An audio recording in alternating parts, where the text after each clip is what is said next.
आज के इस वीडियो में हम बात करेंगे सफारी इंडस्ट्रीज के बारे में, जो कि इंडिया की दूसरी सबसे बड़ी लगेज बैग्स बनाने वाली कंपनी है। इस वीडियो में हम बात करेंगे इस कंपनी के बिजनेस मॉडल के बारे में।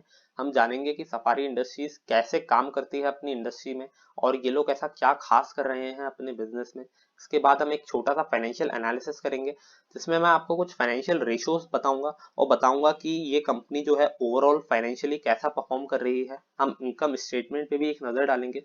उसके बाद मैं आपको बताऊंगा कि स्टॉक अभी सस्ते वैल्यूएशन पे अवेलेबल है या एक्सपेंसिव है, ये भी हम डिस्कशन करेंगे। इसके बाद हम प्रमोटर्स और शेयर होल्डिंग का पैटर्न देखेंगे। शेयर होल्डिंग पैटर्न देखना बहुत जरूरी है, क्योंकि उससे हमें कुछ इंसाइट्स मिल सकती है और हम ये पता लगा सकते हैं कि कंपनी ट्रस्टवर्दी है कि नहीं, कंपनी में इन्वेस्टमेंट करना सही रहेगा कि नहीं। मैं आपको वो एनालिसिस भी बताऊंगा। इसके बाद हम इस कंपनी का टेक्निकल एनालिसिस करेंगे, यानी कि हम चार्ट्स खोल के ये पढ़ने की कोशिश करेंगे कि क्या स्टॉक में कोई शॉर्ट टर्म बाइंग है कि नहीं। तो ये पूरा डिस्कशन करेंगे इस वीडियो में। दोस्तों please like to this video and subscribe to our channel अगर आपको ऐसे ही वीडियोस देखना पसंद है तो। चलिए अब सबसे पहले हम बात कर लेते हैं लगेज टाइप्स के बारे में। अब मैंने आपको बताया था कि ये लगेज बैग में सफारी इंडस्ट्रीज काम करती है, हम सभी को पता है ये बात। लेकिन अगर मैं लगेज को दो टाइप में डिफरेंशिएशन करूं दोस्तों, तो ये जो पहला टाइप है इसको हम हार्ड बैग बोलते हैं।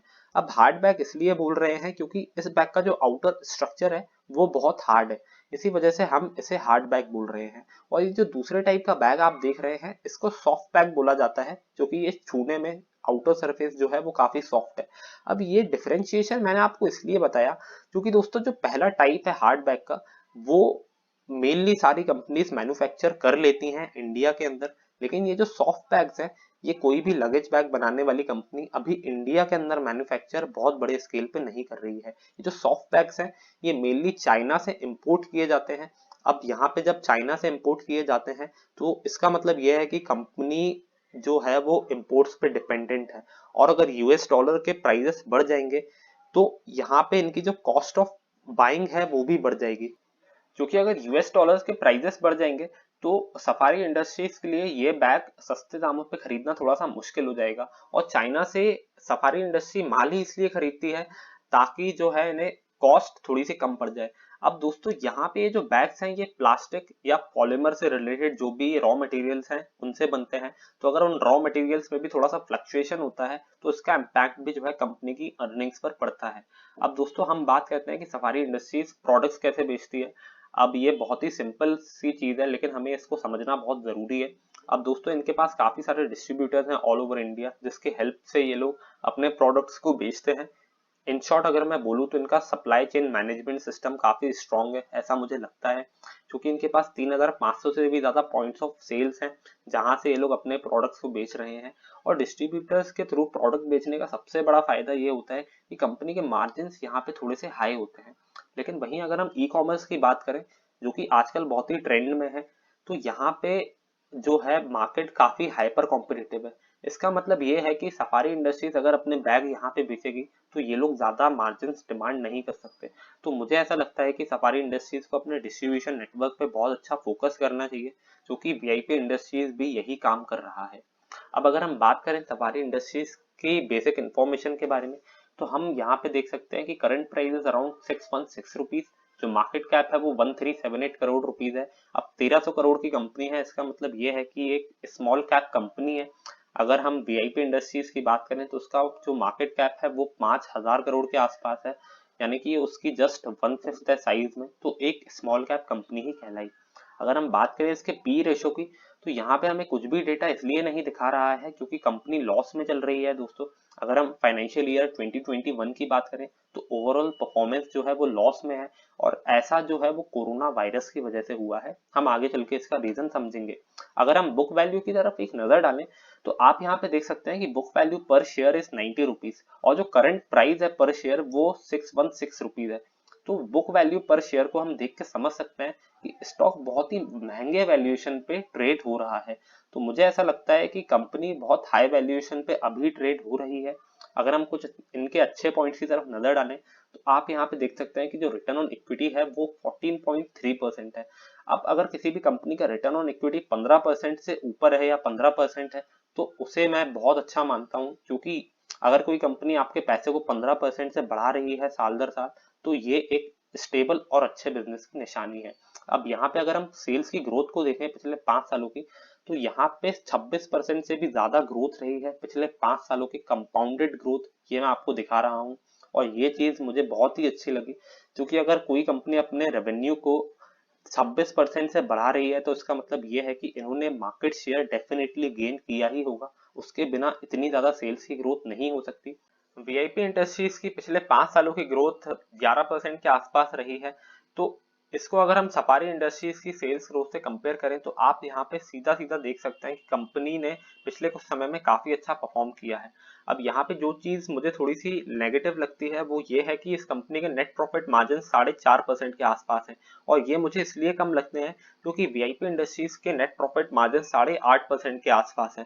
तो यहाँ पे देखकर हमें ये चीज क्लियरली समझ में आ रहा है कि कंपनी ने मार्केट शेयर गेन करने के लिए अपने मार्जिन्स को कॉम्प्रोमाइज किया है।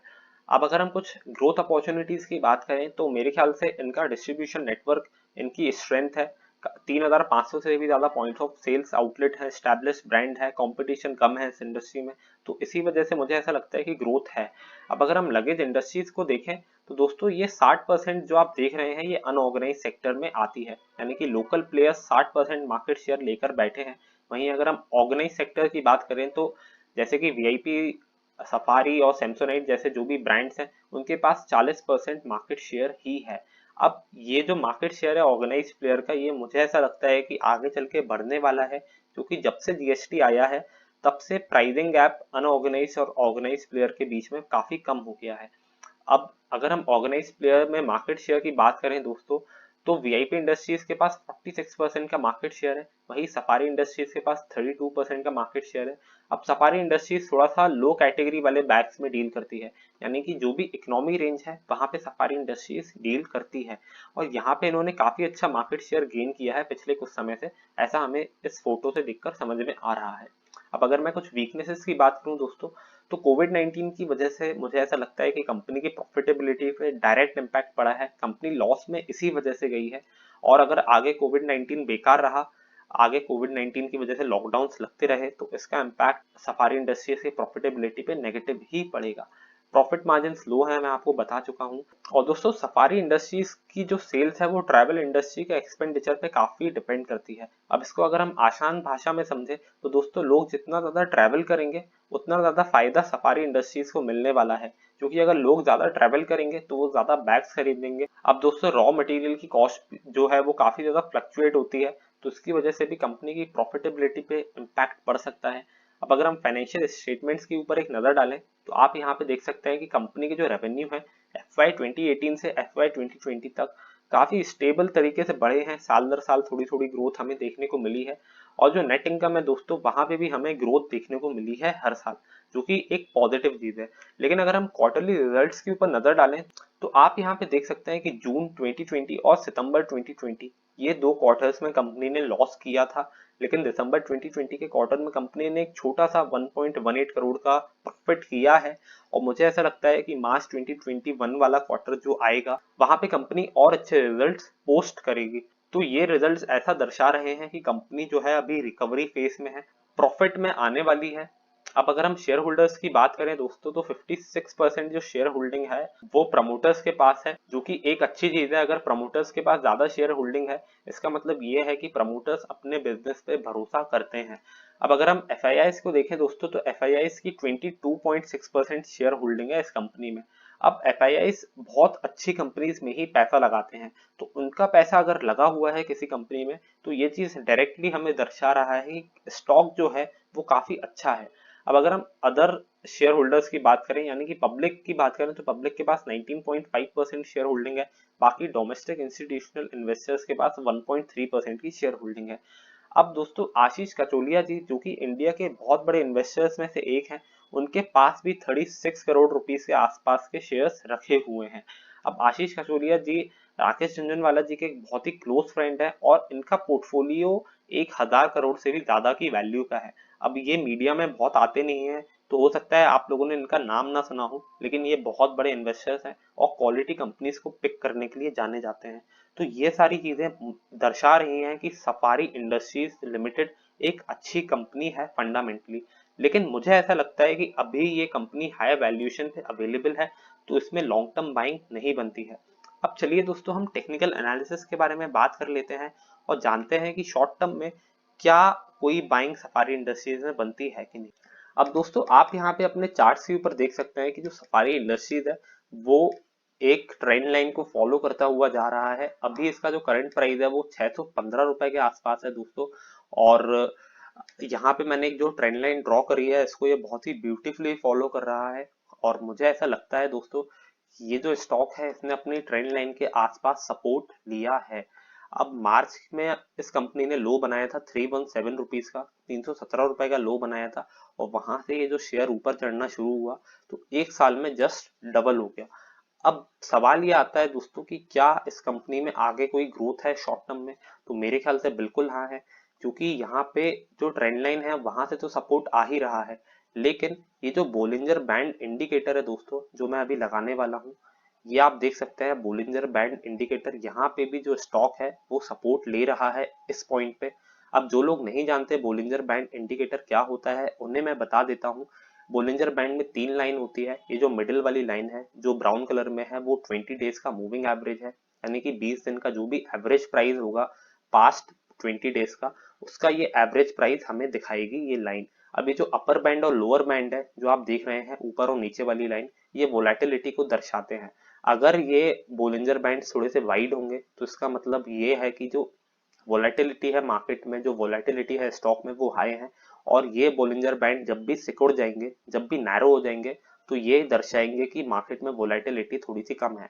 तो अभी यहाँ पे आप देख सकते हैं कि जो बोलिंजर बैंड है वो हमें काफी वाइड दिख रहे हैं। तो वाइड का मतलब ये है कि वोलेटिलिटी ज्यादा है और जो स्टॉक का प्राइस मूवमेंट है वो ज्यादा हो सकता है। और यहाँ पे जब लोअर बैंड पे स्टॉक का प्राइस सपोर्ट ले रहा है, तो मेरे ख्याल से ये एक अच्छा सपोर्ट लेवल है। तो मुझे ऐसा लगता है कि अभी इसमें काफी अच्छी बाइंग बनती है।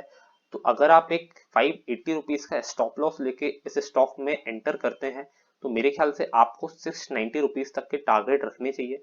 अब यहाँ पे मैंने आपको 690 रुपीज का टारगेट इसलिए दिया क्योंकि उस लेवल के पास में एक रेजिस्टेंस बन रहा है। तो अगर आप उस लेवल पे बेच देंगे तो आपको बहुत फायदा मिलेगा। तो मुझे ऐसा लगता है कि आप ये पोजिशनल ट्रेड ले सकते हैं, ये एक हाई प्रोबेबिलिटी ट्रेड है। तो दोस्तों, ये थी वीडियो सफारी इंडस्ट्रीज के ऊपर। उम्मीद करता हूँ आपको ये वीडियो पसंद आया होगा। वीडियो पसंद आया हो तो लाइक कीजिएगा इस वीडियो को, सब्सक्राइब करिएगा हमारे चैनल को, and thank you for watching this video.